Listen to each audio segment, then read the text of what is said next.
Like, it depends on what day you ask me. Like, if I'm in a goth mood, then my favorite character is Sebastian, of course, because that's like the goth character to end all goth characters that I've ever played. But I really loved Kyoya in Oran.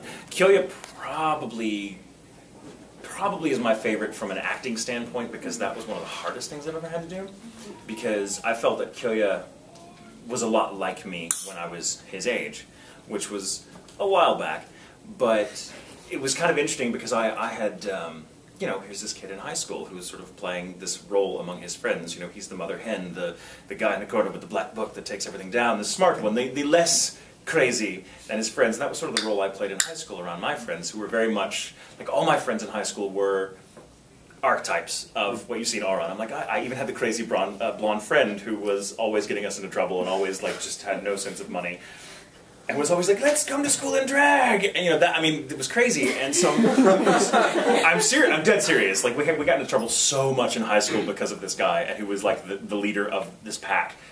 And it was really fun. So getting to revisit all this years later and, like, find it, it was kind of tough to act it, because I kept going, that reminds me so much of me. And so you're like, well, I want to act. I don't want to, like, assume he's so much like me that I force, you know, a characterization here that's not going to work. But then as we got going, it was like the less I tried to be like I remembered being when I was a kid, the more it seemed like it called for it. And so it was really emotional. And it actually required me, especially towards the end, when you get to know him more, and his background and his family and all that, and how he came to be friends with Tamaki. It was really emotional for me, because I was like, oh my god, I so relate to this guy. Like, even, oh, stop being me!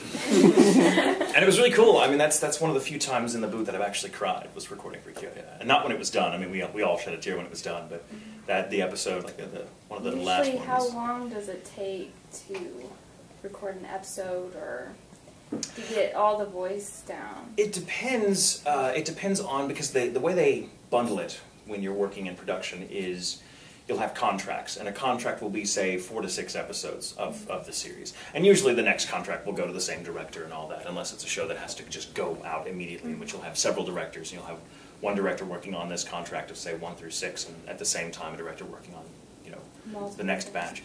So it depends, and so you get called in on a line count hourly basis. We're like, well, you have this many lines, so we need you for 8 hours.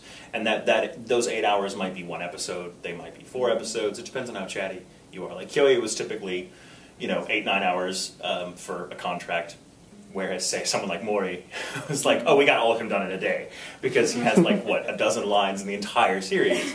So it kind of depends, it kind of depends. It usually takes the production team to dub, takes them about anywhere from 6 to 8 months on a typical 24-episode show.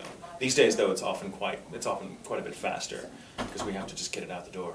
So yeah, it varies. I like when I get called in for a lot. I'm like, oh, another chatty character that says big words and it wears glasses. That happens a lot.